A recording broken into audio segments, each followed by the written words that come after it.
Good morning all students. आज हम करने वाले हैं चैप्टर सेल, जो कि आपके फाउंडेशन बैच में है। ठीक है, तो इस चैप्टर सेल में हम बेसिक जानकारी लेंगे, सेल का इंट्रोडक्शन लेंगे। इसमें इंट्रोडक्शन मेनली हम बातें इसमें समझेंगे और लास्ट में एक 5 एमसीक्यूज करेंगे, जो कि हमारे प्रीवियस ईयर्स में आ चुके हैं। जैसे नीट हो गया, एमयू हो गया, यूपीबीएससी नर्सिंग और एम्स, ऐसे ना पीवाईक्यूज भी हम करने वाले हैं। लास्ट में ओनली 5 एमसीक्यू करेंगे। और हम अभी ये वीडियो इंट्रोडक्शन वीडियो है, तो हम इंट्रोडक्शन सेल का शुरू करते हैं। तो हमारा नाम चैप्टर का क्या है? सेल। चैप्टर का नाम क्या है? सेल। तो सबसे पहले सेल चैप्टर का नाम है, तो सबसे पहले ये बात होनी चाहिए भाई, सेल होता क्या है? What is cell? सबसे पहले क्वेश्चन ये आता है कि व्हाट इज सेल, क्योंकि हमें पता है कि कोई भी चैप्टर का कोई नाम होता है तो पहले हमें उसका मीनिंग समझना होता है, फिर उसके बाद हमें आगे बढ़ना होता है। तो पहले हम इसका मीनिंग ही समझेंगे, सेल का मीनिंग ही समझेंगे, फिर हम आगे बढ़ेंगे और फर्दर थिंग्स को पहचानेंगे। ठीक है, तो लेट्स डू। तो what is cell? What is cell? मैंने बोला cell, cell is a basic, cell is a basic structural, cell is a basic structural and functional unit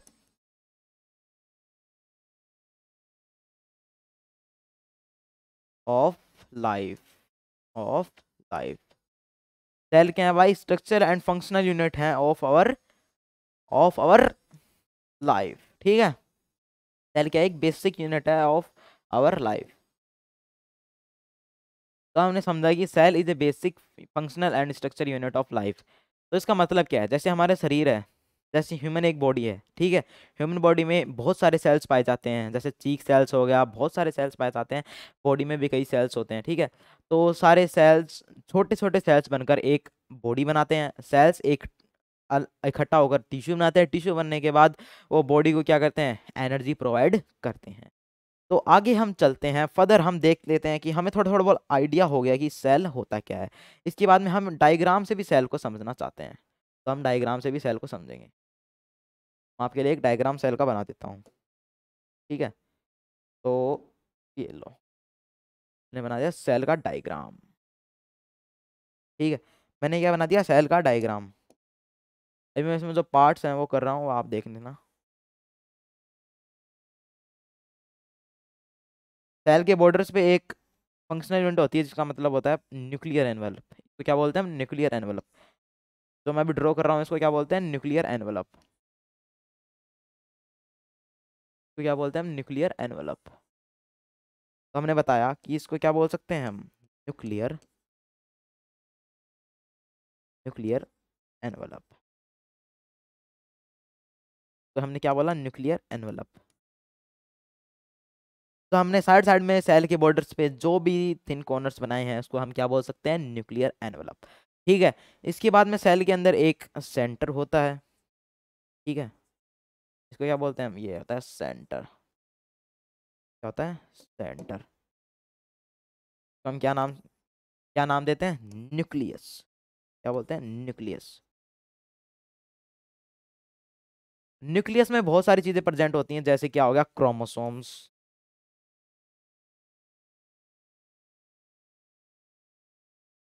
chromosomes के अंदर प्रोटीन पाए जाते हैं, जो जो कि हम दो कैटेगरीज में डिफर करते हैं। वो होते हैं हमारे डीएनए एंड आरएनए। क्या होता है? DNA and RNA. This is DNA and RNA.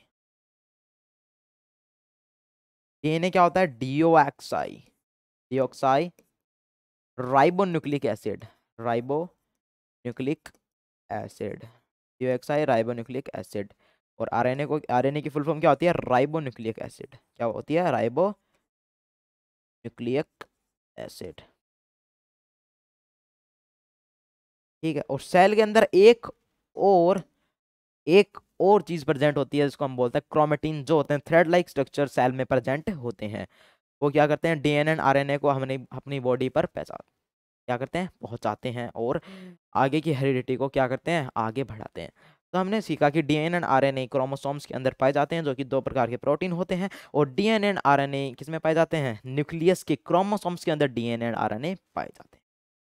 ठीक है, हमने ये चीज़ समझ ली। अब हम एक क्रोमेटीन भी बनाएंगे इसमें, क्रोमेटीन।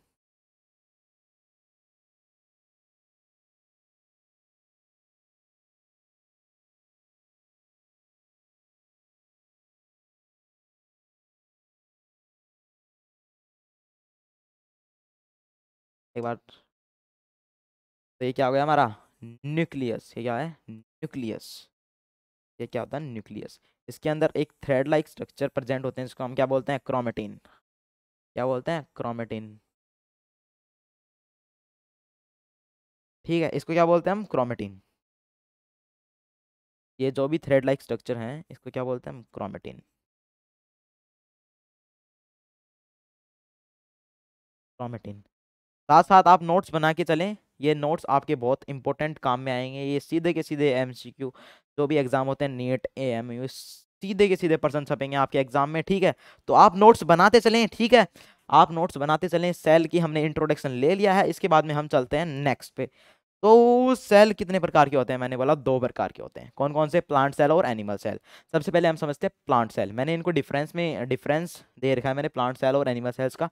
तो स्टेप बाय स्टेप समझते हैं प्लांट सेल और एनिमल सेल्स के बीच में डिफरेंस क्या होता है। ठीक है, तो लो समझते हैं। ये देखो, ये हमारा क्या है, ये क्या हमारा प्लांट सेल। प्लांट सेल में देखो क्या क्या पाया जाता है, एक पाया जाता है क्लोरोप्लास्ट। क्लोरोप्लास्ट क्या होता है, देखो क्लोरोप्लास्ट क्या करता है, सनलाइट, सनलाइट को क्या करता है, ट्रैप करता है। पता है आपको ये चीज़ तो, सनलाइट को क्या करता है, ट्रैप, सनलाइट को क्या करता है, ट्रैप। ठीक है, फोटोसिंथेसिस प्रोसेस में काम आता है ये, फोटोसिंथेसिस प्रोसेस में यूजेबल होता है। फोटोसिंथेसिस प्रोसेस में क्या होता है, यूजेबल होता है क्लोरोप्लास्ट। ओके, और उसके बाद आता है माइटोकॉन्ड्रिया। आपको पता है माइटोकॉन्ड्रिया क्या होती है, माइटोकॉन्ड्रिया के अंदर एक एटीपी होती है, एटीपी, एडिनोसिन ट्राइफॉस्फेट, जिसको हम क्या बोलते हैं, एनर्जी करेंसी के नाम बोलते हैं, एनर्जी करेंसी बोलते हैं। ठीक है, एटीपी, एनर्जी करेंसी, क्या बोलते हैं उसको, एनर्जी करेंसी, क्या बोलते हैं, एनर्जी करेंसी। माइटोकॉन्ड्रिया के अंदर एक एटीपी प्रेजेंट होता है, एडिनोसिन ट्राइफॉस्फेट। ठीक है, तो एडिनोसिन ट्राइफॉस्फेट को हम क्या बोलते हैं, एनर्जी करेंसी। ये भी एग्जाम में क्वेश्चन आ सकता है, which type of thing is known as energy currency. तो आपका आंसर क्या होगा, एटीपी। जैसे हमने बोला एटीपी होता है, ऐसे एडीपी भी होता है। ऐसे क्या होता है, एडीपी भी होता है, एडिनोसिन डाइफॉस्फेट। ऐसे बहुत सारे होते हैं, एनएडीपीएच होता है, एनओडीपीएच होता है, हाइड्रोजन डोनर होता है, बहुत सारी एनर्जीज प्रोवाइड करता है हमारे अंदर mitochondria. Mitochondria mainly ATP provide करता है, एटीपी को हम क्या बोलते हैं, एनर्जी करेंसी बोलते हैं। ठीक है, इसके बाद में आता है गोल्जी अपैरेटस। ये तो आपको पता ही होगा, किसने खोज की थी, गोल्जी अपैरेटस की खोज किसने की थी, ये भी बहुत इंपॉर्टेंट क्वेश्चन है, जाएगा। कैमिलो गोल्गी ने खोज की, कैमिलो गोल्गी ने किसकी खोज की थी, गोल्गी अपैरेटस की क्या की थी, खोज की थी। सेल वॉल देखो क्या होती है, सेल वॉल। नेक्स्ट पार्ट है सेल वॉल। सेल वॉल क्या होती है, चारों में जो इसके है ना, ये चारों तरफ जो भी इसके पार्ट आपको दिख रहा है, क्या इसको क्या बोलते हैं हम, सेल वॉल, जो कि इसको प्रोटेक्ट करता है। ये सेल को, सीधी सी बात है, सेल वॉल क्या करता है, protect, it protect the cells, है ना। और रिजिडिटी प्रोवाइड करता है, क्या करता है, प्रोवाइड रिजिडिटी, क्या करता है, प्रोवाइड रिजिडिटी,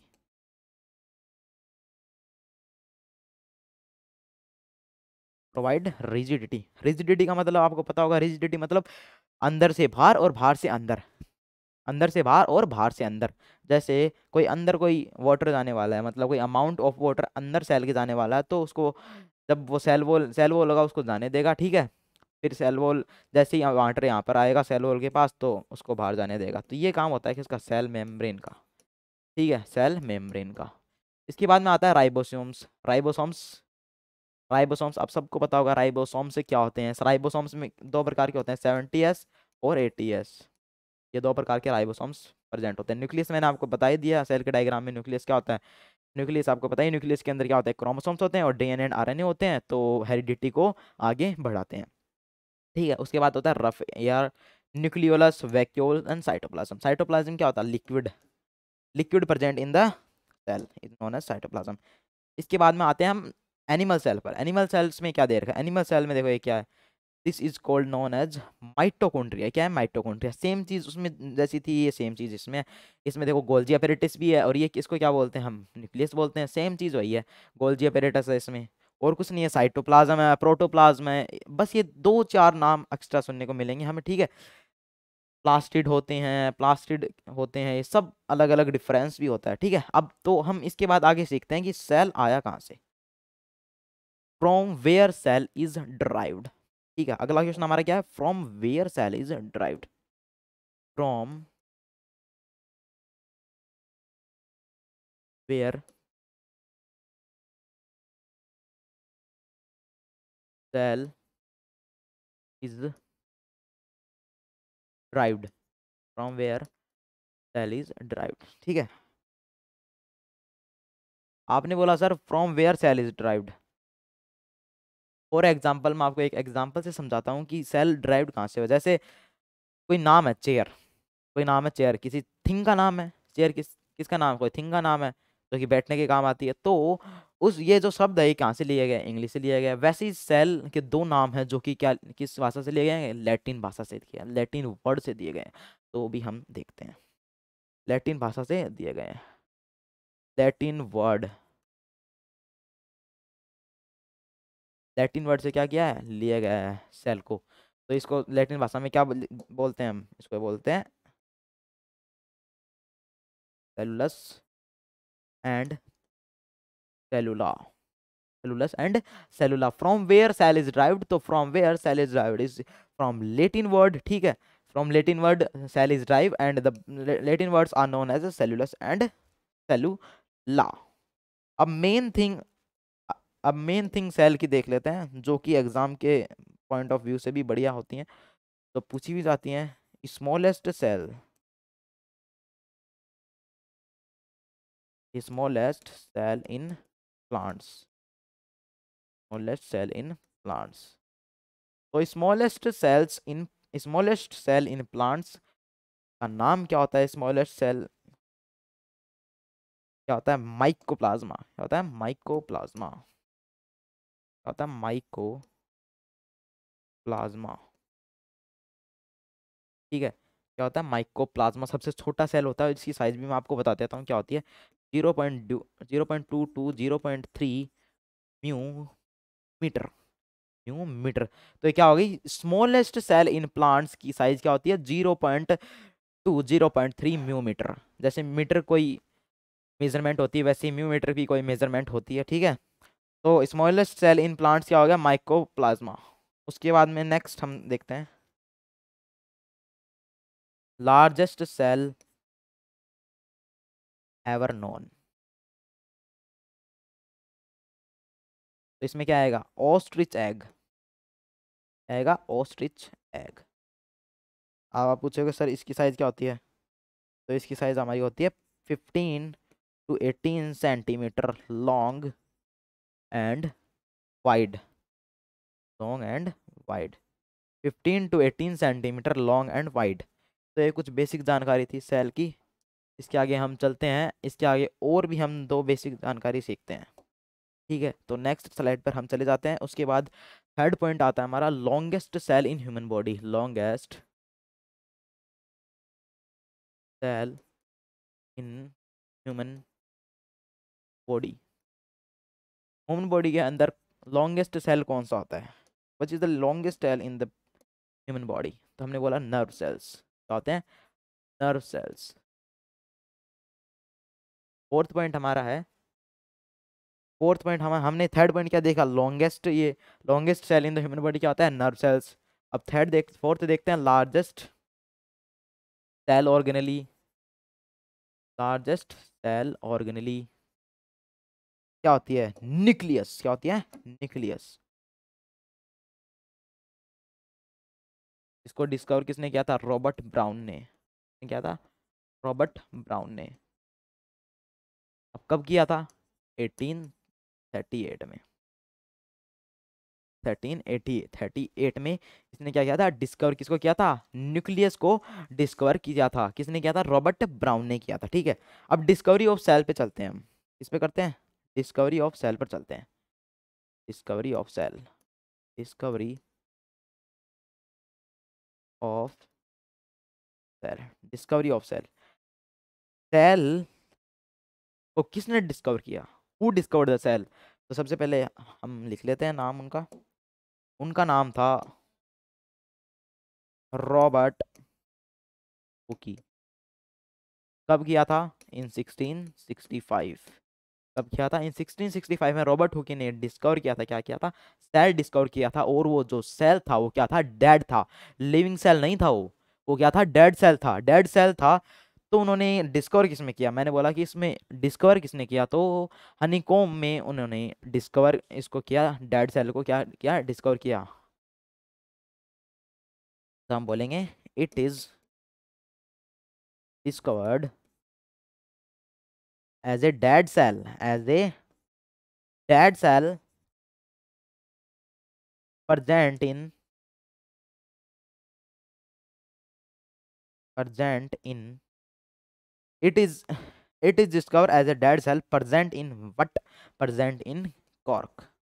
और कॉर्क को हम क्या बोल सकते हैं? Bark of a tree. क्या बोल सकते हैं? Bark of a tree, bark of a tree. अब सर आपने पूछा कि बार्क का मतलब क्या होता है? बार्क, तो बार्क का मतलब क्या होता है? छाल। पेड़ की छाल होती है ना, उसको क्या बोलते हैं? बार्क। जैसे हमारी खाल होती है ना, ह्यूमन बॉडी के अंदर क्या, ह्यूमन बॉडी के शरीर के अंदर क्या होती है? खाल होती है। देखो ये खाल है।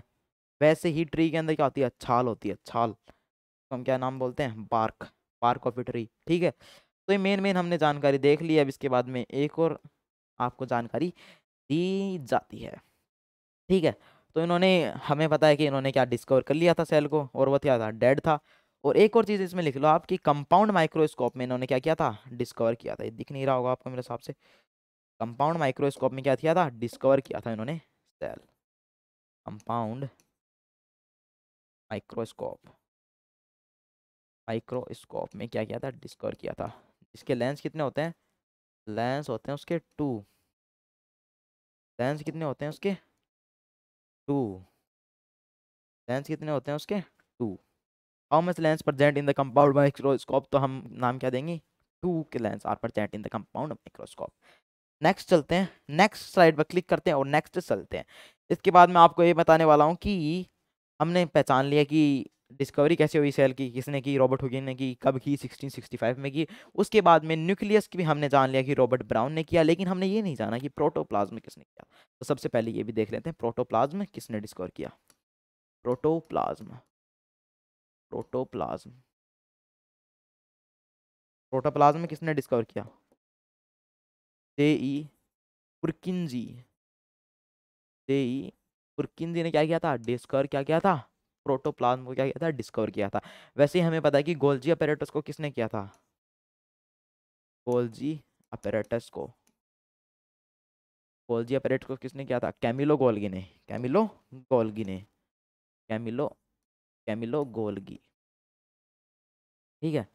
बाद में माइटोकॉन्ड्रिया, माइटोकॉन्ड्रिया, माइटोकॉन्ड्रिया को किसने किया था? एल्टमैन, एल्टमैन ने डिस्कवर किया था माइटोकॉन्ड्रिया को। ठीक है। ये 3 क्वेश्चंस भी आपके एग्जाम में बन सकते हैं, तो आप इनको भी पढ़कर जाना, क्योंकि बहुत ही इंपॉर्टेंट है। कोई वो फालतू के नहीं है ये। ठीक है, एकदम बहुत इंपॉर्टेंट क्वेश्चन है। ठीक है। और एक और मैं लिखवाने वाला हूँ आपको, एक पॉइंट है। रॉबर्ट हुक, रॉबर्ट हुकिन, तो जिन्होंने डिस्कवर किया था डेड सेल को फर्स्ट टाइम। ठीक है। रॉबर्ट हुकिन ने एक पब्लिश की थी book, published a book in London, published a book in London. ठीक है। to demonstrate, to demonstrate the work, the discovery, the discovery of cell is called, is called what? Micrographia, Micrographia. इस book का नाम क्या था? Micrographia book था।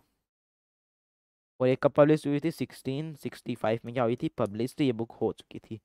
अब आपने सीख लिया कि सर रॉबर्ट हुक ने क्या किया था, डेड सेल को क्या किया था, डिस्कवर किया था। रॉबर्ट सेल ने क्या किया था, डेड सेल को डिस्कवर किया था। फिर उन्होंने एक बुक पब्लिश की थी जिसमें उन्होंने अपना वर्क डिमॉन्स्ट्रेट किया था, तो उस बुक का नाम क्या था, माइक्रोग्राफिया। ठीक है, इसके बाद में हमने देख लिया कि डेड सेल किसने किया, सर रॉबर्ट हुक ने किया। कब किया, 1665 में किया।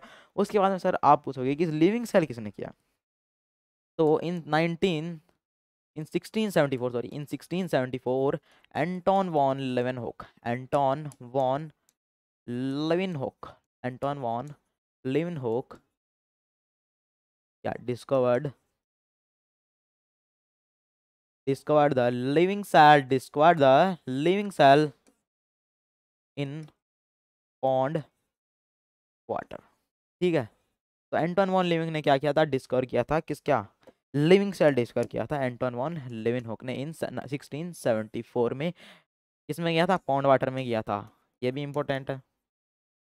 ठीक है, ये भी बहुत इंपॉर्टेंट बात हो गई।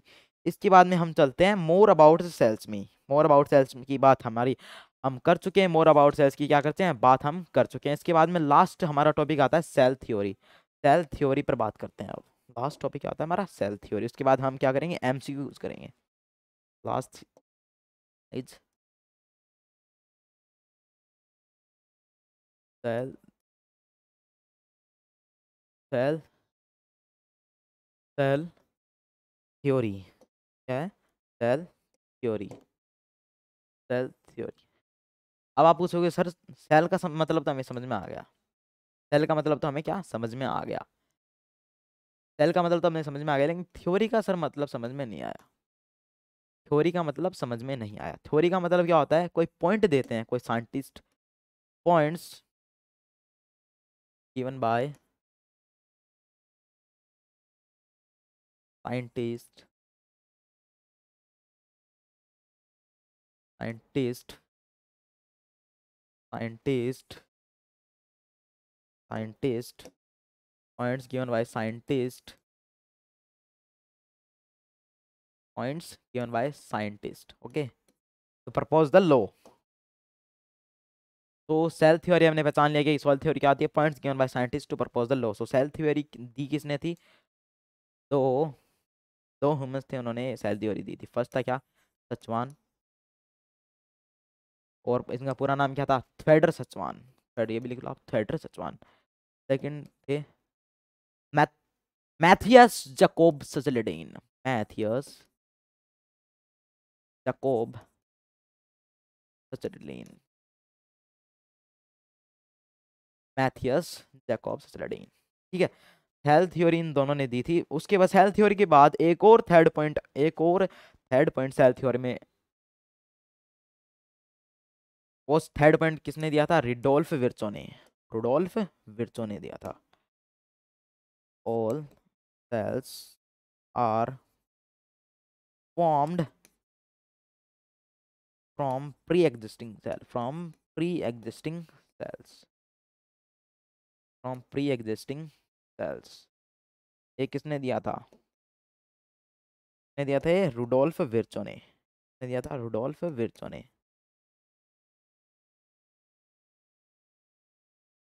ये किसने दिया था, रुडोल्फ विर्चो ने।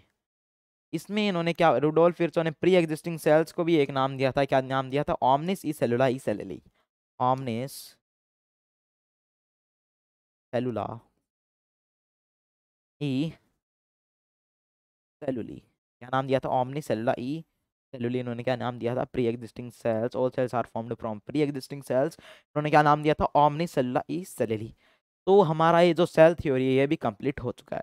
लेकिन सेल थ्योरी में हमने कुछ जो पॉइंट्स हैं वो देखे नहीं है, तो हम वो सेल पॉइंट्स, वो भी पॉइंट्स देख लेते हैं। ठीक है, तो सेल थ्योरी के पॉइंट्स देखते हैं। सेल थ्योरी, मैंने आपको बताया था थ्योरी में कोई पॉइंट्स होते हैं, तो हम वो पॉइंट्स ही पहचान रहे हैं। ठीक है, वो पॉइंट क्या होंगे, सेल थ्योरी में मेनली 4 पॉइंट्स हैं। सेल थ्योरी में क्या है, ओनली 4 पॉइंट्स है। वो 4 पॉइंट्स हम लिखने जा रहे हैं, और वो मैं आपको समझाऊंगा भाई। All organisms are made up of made up of cells. ठीक है, All organisms are made of cells, either multicellular और यूनिसेलुलर और सेलुलर। ठीक है, मल्टी सेलुलर या फिर यूनिसेलुलर। सेकंड पॉइंट आता है all metabolic reactions, all metabolic reaction takes place in cell. Second point हमारा ये हो गया। थर्ड पॉइंट मैंने आपको लिखवाई दिया था। थर्ड पॉइंट कौन सा था? थर्ड पॉइंट था all cells are formed from pre existing cells, जो क्या दिया था? रिडोल्फ फिर तो नहीं दिया था, ये लिखने की हमें जरूरत नहीं है, तो हम सीधा फोर्थ पॉइंट ही लिख देते हैं। तो क्या लिख देते हैं? Fourth point, viruses are the exception of are the exceptions of cell theory। Virus क्या है? सेल थ्योरी के क्या है? एक्सेप्शंस हैं। ठीक है, तो एक चीज आपको ये समझ नहीं आ रही कि सर आपने लिख तो दिया point, all organisms are made up of cells either multi cellular, तो मल्टी सेलुलर का मतलब क्या होता है सर? मैंने बताया टू और मोर सेल्स। मल्टी सेलुलर का मतलब क्या होता है? आइदर टू और मोर सेल्स। मतलब किसी बंदे में अगर दो या तीन या चार, दो से ज़्यादा जितने भी सेल्स हैं उनको हम क्या नाम देते हैं? मल्टी सेलुलर का नाम देते हैं। और वैसे ही यूनिसेलुलर क्या होता है? One cell only, one cell. किसी बंदे में वन वन सेल प्रेजेंट होगा तो उसको क्या हम नाम देंगे? यूनिसेलुलर। ठीक है, all metabolic reactions are takes place in cell. Metabolic reactions, जितनी भी रिएक्शन हमारी होती हैं मेटाबॉलिक रिएक्शंस, ठीक है, वो सारी क्या होती हैं? सेल में। जैसे प्रोरेनिन को हम रेनिन में कन्वर्ट करते हैं, वो क्या होती है? मेटाबॉलिक रिएक्शंस ही होती है। तो ये सारी चीज़ें प्रोपेप्सिन ऐसे सब, ये जो भी मेटाबॉलिक रिएक्शंस होती हैं उनको क्या हम नाम देते हैं? मेटाबॉलिक रिएक्शन नाम देते हैं। और all metabolic reaction are takes place in cell and viruses are the exceptions of cell theory. Viruses क्या है? Exceptions of cell theory. मतलब कि जो वायरसेस होते हैं उनमें सेल होता नहीं है, आपको पता है। ठीक है, वो होस्ट किसी भी बॉडी के अंदर इंटर करते हैं और होस्ट सेल पर इंटर करने के बाद वो अपना काम शुरू कर देते हैं। काम शुरू करने से मतलब क्या है? वो जो भी अंदर के उनके सेल हैं उनको डैमेज कर देते हैं और अपना अलग एक सिस्टम बना लेते हैं जिससे वो को हानिकारक कर सकें। ठीक है, तो ये हमारा ये हो गया सेल थ्योरी। ये हमारा लास्ट टॉपिक था इस वीडियो का। ये क्या था? सेल ओनली, सेल इंट्रोडक्शन था ये वीडियो। सेल इंट्रोडक्शन हमने क्या कर लिया? कंप्लीट कर लिया। उसमें हमने फर्स्ट पॉइंट क्या था ना, देखो शुरू से दिखा देता हूँ आपको। फर्स्ट हमने क्या था ना, व्हाट इज सेल। ठीक है, व्हाट इज सेल। तो what is cell? Cell is a basic structure and functional unit of life. उसके बाद में जाना हमने डायग्राम से, मैंने आपको समझाया कि सेल क्या होता है।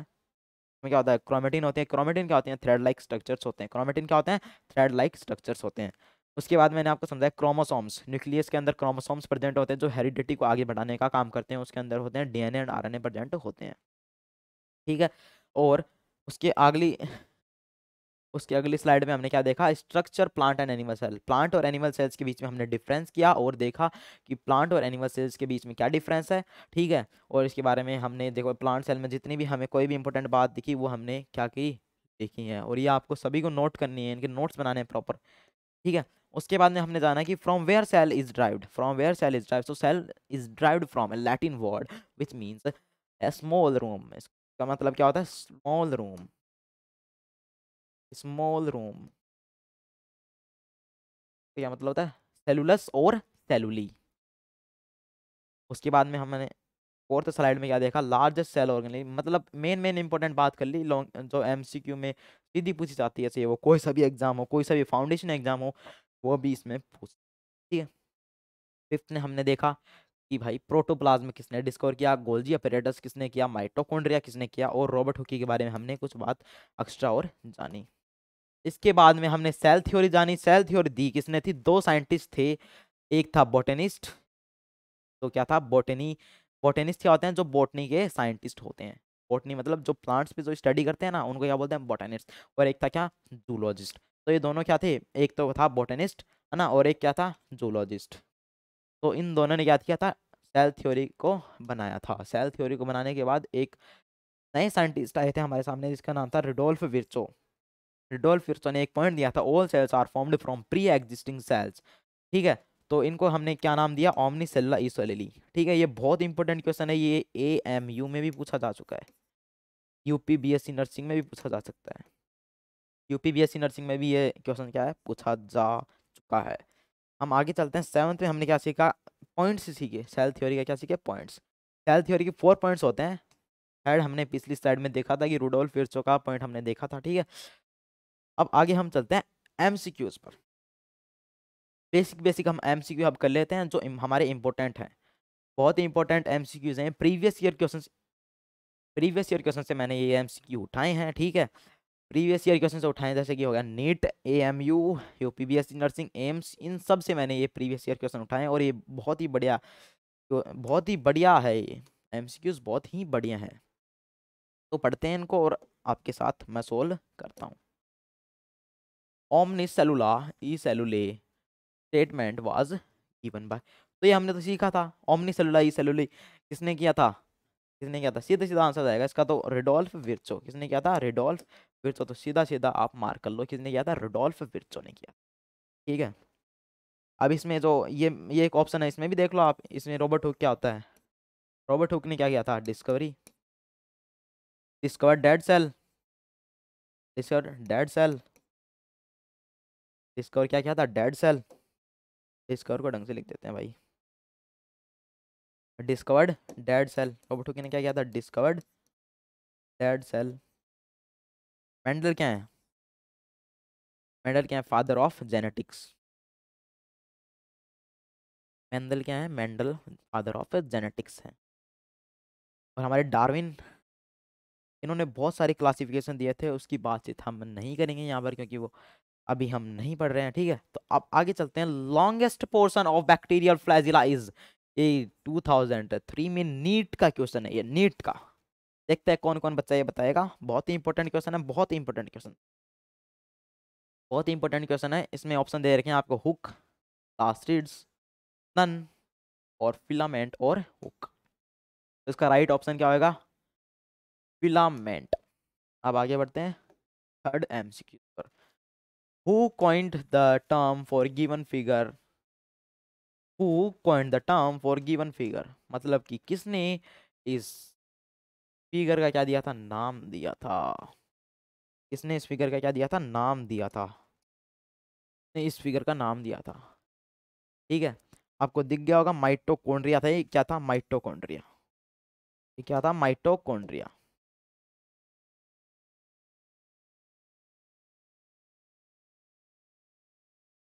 मैं आपके लिए एक डायग्राम बना देता हूँ। ठीक है, डायग्राम बना देता हूँ आपके लिए, आपको समझ में आ जाएगा एकदम। तो ऐसे कुछ डायग्राम होता है, देखो ऐसे, ऐसे क्या है, माइटोकॉन्ड्रिया का क्या होता है, डायग्राम, डायग्राम बना लेते हैं एक बार माइटोकॉन्ड्रिया का। माइटोकॉन्ड्रिया का डायग्राम ये देखो, माइटोकॉन्ड्रिया का डायग्राम बना लेते हैं एक बार, ताकि आपको एकदम इजी से समझने में आसानी हो, ज़्यादा परेशानी ना हो, तो इसलिए हम डायग्राम बना लेते हैं। ओके, डायग्राम हमने ये बना लिया, किसका बना लिया, माइटोकॉन्ड्रिया का। माइटोकॉन्ड्रिया का किस क्या बना लिया हमने, डायग्राम बना लिया। तो who coined the term mitochondria बोल सकते हैं हम, for the given figure, for the given figure is known as mitochondria,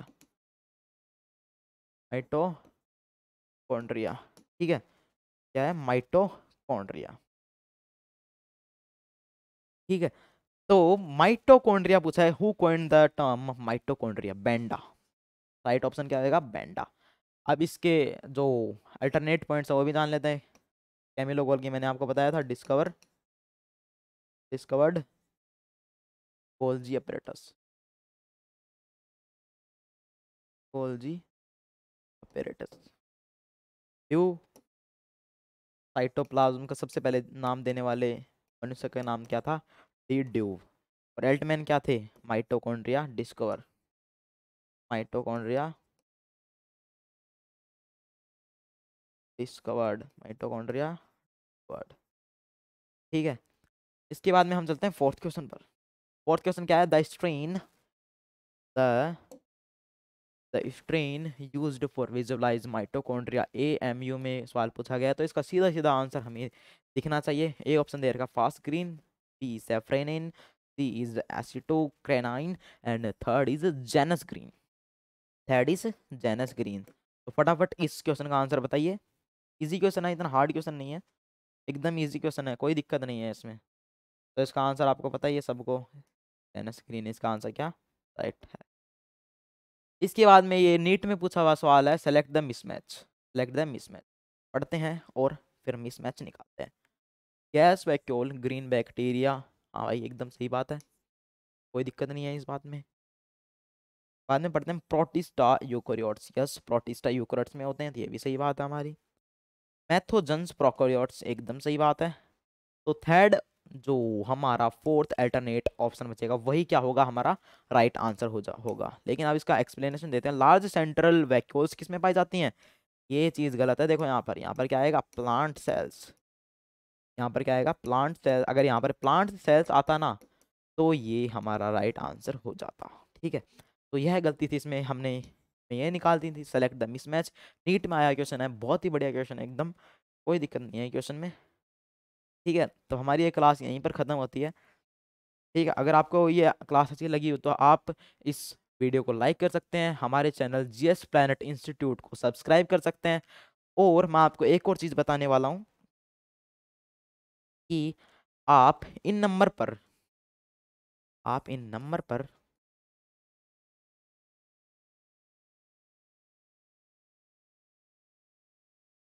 call कर सकते हैं और व्हाट्सएप मैसेज कर सकते हैं।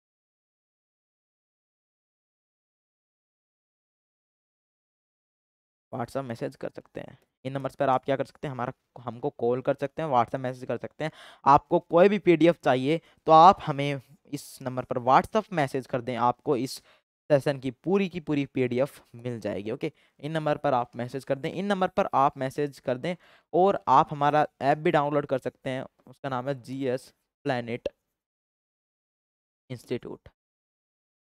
GS planet institute from play store. कहाँ से डाउनलोड करना है आपको, प्ले स्टोर से जीएस प्लैनेट इंस्टीट्यूट डाउनलोड करना है। डाउनलोड क्यों करना है, कोर्स खरीदने के लिए। अगर आप कोई भी चीज़ की तैयारी करें, जैसे कि हमारा क्या हो गया, RUHS, BSc नर्सिंग हो गया, ठीक है, नीट हो गया हमारा, नीट, एम्स हो गया और लैब असिस्टेंट हो गया, इन सब की अगर आप तैयारी करना चाहते हैं तो आप हमारे चैनल जीएस प्लैनेट इंस्टीट्यूट से जुड़ सकते हैं और कोर्स बाय कर सकते हैं। तो ये जीएस प्लैनेट इंस्टीट्यूट आपको किससे करना है, प्ले स्टोर से डाउनलोड कर लेना है। तो thank you all guys to support me for this video. This is only the introduction video of Cell. Further we will delivered you some another notes which another lectures which are proposed on the basis of cell organelles and many other cell topics which is not delivered by our team. So next we will deliver the cell lectures, ठीक है। तो ये video आपको कैसी लगी आप comments में बताना और लाइक ज़रूर करना इस वीडियो को। और अगर आपको ये चैनल भी सब्सक्राइब करना है तो आप लाल बटन दबा सकते हैं और हमारे चैनल को सब्सक्राइब कर सकते हैं, जिससे आपको नोटिफिकेशन टाइम पर मिलती रहे। तो मैं आपको bye bye and Jai Hind all my dear students, thanks.